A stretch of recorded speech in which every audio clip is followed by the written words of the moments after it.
नमस्कार दोस्तों, स्वागत है आप सभी का। मेरा नाम है मनीषा और इस वीडियो में बात करेंगे एफएमसीजी सेक्टर की one of the leading company Godrej consumers के बारे में। तो इस स्टॉक के फाइनेंशियल्स और टेक्निकल्स दोनों को बिल्कुल आसान भाषा में समझेंगे। तो वीडियो में एंड तक रहिएगा ताकि आपके जो भी क्वेश्चन हो इस स्टॉक से रिलेटेड उसके आंसर आपको बिल्कुल सरल भाषा में मिल जाएंगे। तो वीडियो को शुरू करेंगे चार्ट पैटर्न से। वीकली चार्ट से शुरुआत करेंगे तो प्रीवियस चार्ट देखेंगे कि स्टॉक ने काफ़ी अच्छे रिटर्न्स दिए। फिर यहाँ पे स्टॉक में गिरावट रही 2018 में। उसके बाद यहाँ पे बॉटम लगा के स्टॉक ने थोड़ी रिकवरी देना शुरू किया, बट उसके बाद कोविड क्रैश में वापस से गिरावट रही है।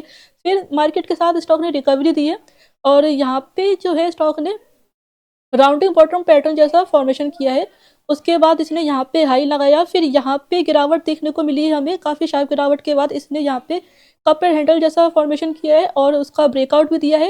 एंड ब्रेकआउट के बाद में स्टॉक में अभी करेक्शन देखने को मिल रहा है। तो टेक्निकली अगर आप देखेंगे तो कप एंड हैंडल का जो टेक्निकल टारगेट है वो अभी पूरा नहीं हुआ है। तो हो सकता है कि ये रैली आगे कंटिन्यू रहे, बिकॉज कप एंड हैंडल वैसे भी एक ट्रेंड कंटिन्यूशन पैटर्न होता है। और यहाँ पे अगर हम देखते हैं कि स्टॉक जो है ट्रेंड लाइन का सपोर्ट लेके ऊपर जा रहा है अभी तक के लिए, यानी स्टॉक पूरी तरह से हमें बुलिश स्ट्रक्चर दिखा रहा है वीकली चार्ट में। एंड अगर हम सपोर्ट की बात करेंगे तो यहाँ पे इसका जो है फर्स्ट सपोर्ट है वीकली चार्ट पे 1137 का। यहाँ इसने रेसिस्टेंस लिया है, देन यहाँ पे सपोर्ट लिया है और अभी जो स्टॉक ट्रेड कर रहा है ट्रेंड लाइन पे।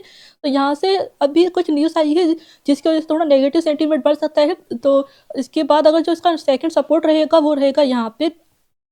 तो सो यहाँ पे जो है स्टॉक ने रेजिस्टेंस लिया है एंड सपोर्ट लिया है। तो यहाँ पे इसका वीकली चार्ट पे सपोर्ट रहेगा एंड डेली चार्ट पे अभी चलेंगे। तो हम देखते हैं कि डेली चार्ट पे स्टॉक ने यहाँ पे डबल टॉप लगा के यहाँ पे गिरावट दिखाई है और ये गिरावट की हुई है कि 16 सितंबर को आईआईएफएल की रिपोर्ट आई थी जिसमें स्टॉक की कंपनी के जो फाइनेंशियल से और वॉल्यूम ग्रोथ में थोड़ी सी नेगेटिव देखने को कहा था एंड मार्जिन पे थोड़ा इम्पैक्ट पड़ सकता था, ये कहा था इस क्वार्टर के रिजल्ट में। बट ऐसा ज़्यादा कुछ इफेक्ट पड़ा नहीं है। मार्जिन जो है 1% से इंक्रीज हुआ है ओनली एंड जो सेल्स ग्रोथ रही वो काफ़ी कम रही 1.79% की। तो यहाँ पे स्टॉक में गिरावट देखने को मिली लाइफ टाइम हाई से। उसके बाद 3 अक्टूबर को जैसा वॉर के कारण निफ्टी गिरा था, फिर उसके बाद से निफ्टी लगातार गिर रहा है। तो अब स्टॉक में भी काफ़ी गिरावट रही है और अभी स्टॉक ने मार्केट के साथ रिकवरी देना शुरू ही किया था कि अभी जो न्यूज़ आई है और न्यूज़ क्या है कि Godrej consumer expects mid single digit sales growth weighed down by subdued demand. तो एफएमसीजी सेक्टर में डिमांड कम है और साथ ही जो गोदरेज कंज्यूमर के जो मेन प्रोडक्ट्स है, दो मेन प्रोडक्ट्स है इनके, होम इंसेक्टिसाइड्स और सोप्स का जो इनका बिजनेस है उससे 2/3 इनका रेवेन्यू आता है स्टैंड अलोन में, यानी ऑलमोस्ट 66% इनका स्टैंड अलोन रेवेन्यू इन दो प्रोडक्ट से आता है। और सोप के प्राइस इंक्रीज करने पड़े कंपनी को, बिकॉज जो सोप का एक मेन इंग्रेडिएंट है पाल्म ऑयल, उसके जो प्राइस है वो 20 से 30% इंक्रीज हुए हैं, जिस वजह से कंपनी को रॉ मटेरियल में ज़्यादा एक्सपेंस देना पड़ रहा है। और प्राइस हाइक की वजह से इस सेगमेंट में जो है थोड़ी डिमांड कम हो सकती है। सो और जो होम इंसेक्टिसाइड है उसमें अनएक्सपेक्टेड एंड अनसीजनल रेनफॉल की वजह से इसकी भी डिमांड कम होगी। तो ये दो प्रोडक्ट्स कंपनी के जो स्टैंड अलोन रेवेन्यूज है, कंसोलिडेटेड रेवेन्यू है 3,666 करोड़ के इस क्वार्टर की जो रहे, और स्टैंड अलोन कितने रहे 2,301। तो स्टैंड अलोन जो इनका रेवेन्यू आता है वो आधे से भी ज़्यादा है इनका, और जिसमें 2/3 जो हिस्सा है वो इन दो प्रोडक्ट से आता है जिनकी जो डिमांड है बिल्कुल फ्लैटिश रहने की उम्मीद है नेक्स्ट क्वार्टर में। हालांकि जो कंपनी का बाकी का पोर्टफोलियो है और साथ ही जो इंडोनेशिया का बिजनेस है वो काफ़ी अच्छा परफॉर्म कर सकता है। सो ओवरऑल जो इनकी ग्रोथ रहेगी अगले क्वार्टर में वो एक्सपेक्टेड है कि मिड सिंगल डिजिट रह सकती है, यानी 4 से 6% की ग्रोथ रह सकती है। तो ओवरऑल जो ग्रोथ रहेगी जो बाकी इनका पोर्टफोलियो है स्टैंड अलोन बिजनेस को हटा के, इन दो प्रोडक्ट्स को हटा के, उसमें डबल डिजिट ग्रोथ एक्सपेक्ट कर सकते हैं हम। तो ओवरऑल टोटल जो ग्रोथ रहेगी वो काफ़ी कम रह सकती है, 4 से 6%। साथ ही अभी एफएमसीजी सेक्टर भी अच्छा परफॉर्म नहीं कर रहा है इस क्वार्टर में। एफएमसीजी कंपनीज के रिजल्ट्स काफ़ी बेकार आए हैं, इस वजह से जो है यहाँ पे गिरावट रह सकती है। तो अगर गिरावट देखने को मिलेगी हमें मंडे को और उसके बाद स्टॉक में गिरावट रहेगी, अगर ट्रेड लाइन के नीचे स्टॉक निकल जाता है तो यहाँ पे सपोर्ट ले सकता है 1137 का, और इसके भी अगर नीचे स्टॉक निकलता है तो जो इसका वीकली सपोर्ट रहेगा वो 977 का रहेगा। तो यहाँ पे अगर स्टॉक नीचे निकल जाता है तो यानी कि ये वीक जो इसका वीकली सपोर्ट है यहाँ पे इसके नीचे आ जाएगा, तो स्टॉक में बेरिश स्ट्रक्चर बनेगा। और यहाँ पे अगर ये इस लेवल पे सपोर्ट लेके वापस ऊपर जाता है तो जो है बुलिश स्ट्रक्चर कंटिन्यू रहेगा और जो हमारा टारगेट है यहाँ पे रहेगा इसका लाइफ टाइम हाई का टारगेट। तो 1541 का हमारा लाइफ टाइम हाई का टारगेट रहेगा, जिसको अगर स्टॉक ब्रेक करेगा देन जो है अपने कप एंड हैंडल का भी टारगेट अचीव करेगा पूरा, जो कि आप इसको मेजर करके जो है कंफर्म कर सकते हैं कितना टारगेट रहेगा। और साथ ही जो आगे आप इस स्टॉक को अगर लॉन्ग टर्म के लिए होल्ड करना चाहते हैं तो वो भी जरूर कर सकते हैं, काफ़ी अच्छी ये कंपनी है। अब कंपनी के बिजनेस की बात करेंगे तो वापस कंसोलिडेटेड रिजल्ट पे जाएंगे हम। मार्केट कैप है 1,26,388 करोड़ का, काफ़ी लार्ज कैप कंपनी है। पी 69 का है और इंडस्ट्री पी 38 का है।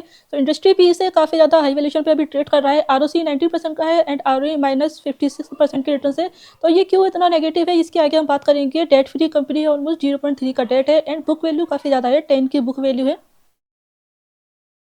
पेयर कंपेरिजन अगर हम करेंगे तो देखिए 19% का इसका आरओसी है, 19% इसमें टॉप से करेक्शन है और बाकी कंपनीज में भी काफ़ी ज़्यादा करेक्शन है। एफएमसीजी सेक्टर अभी अच्छा परफॉर्म नहीं कर रहा है, साइक्लिक इसका जैसे ही अच्छा परफॉर्म करेगा एफएमसीजी सेक्टर तो सभी स्टॉक्स चलेंगे और ऑफकोर्स गोदरेज कंज्यूमर्स भी चलेगा बिकॉज ये one of the leading company है।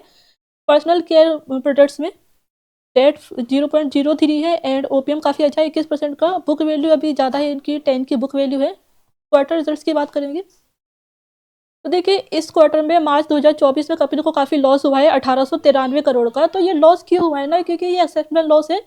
इनके लॉन्ग टर्म स्ट्रेटजी के थ्रू इन्होंने जो उनके नॉन प्रॉफिटेबल बिजनेस है जहाँ पे कम प्रॉफिट हो रहा है या लॉस हो रहा है उन बिजनेसेस को अफ्रीका में जिनके बिजनेस है उनको रिड्यूस करके प्रॉफिटेबल ग्रोथ सेक्टर जो है अफ्रीका में सिर्फ उन्हीं बिजनेसेस पर ध्यान देने के लिए ये इनको लॉस फेस करना पड़ा है। यहाँ पे 1390 करोड़ का लॉस हुआ है ब्रांड एंड गुडविल और Africa including strength of nature company में।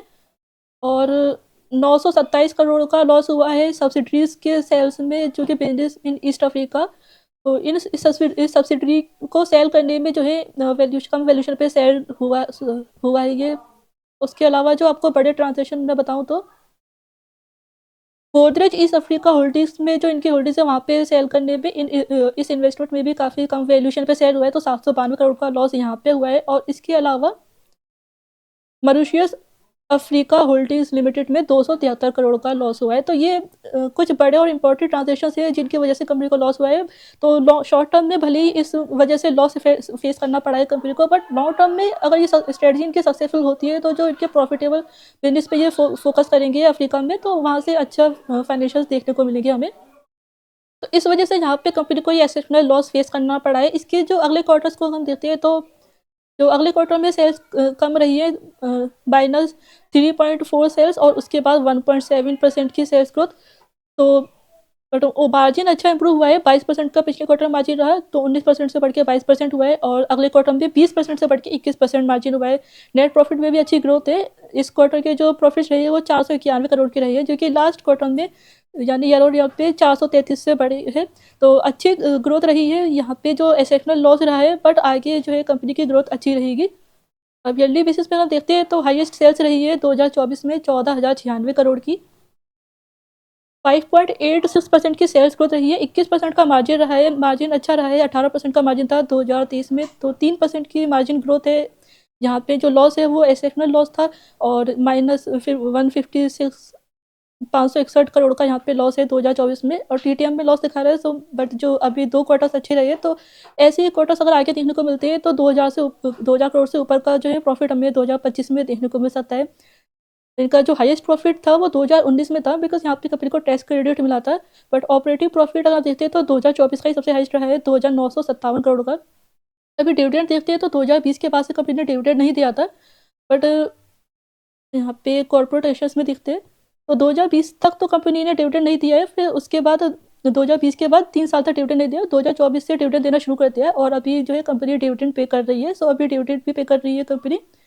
और बैलेंस शीट की बात करेंगे तो यहाँ पे कंपनी को लॉस हुआ था तो इस वजह से रिजर्व्स को कम करना पड़ा है और बोरोइंग्स बढ़ानी पड़ी बिकॉज लॉस हुआ था। तो जो एक्सपेंसेस थे कंपनी के उसको कंटिन्यू करने के लिए बोरोइंग्स लेनी पड़ी थोड़ी और जो भी कैपेक्स है उसके लिए। तो वैसे कंपनी का जो रिजर्व्स है अभी वो 12,068 करोड़ के है और बोरोइंग्स 3,828 करोड़ की है ओनली। रेशियोज़ की बात करेंगे तो 19% का आरओसी रहा है 2024 का, काफ़ी अच्छा आरओसी रहा है। और इन्वेस्टर्स में 63% प्रोमोटर्स है, एफआईएच 22%, डीआईएच 9% और पब्लिक होल्डिंग ओनली 5.3%।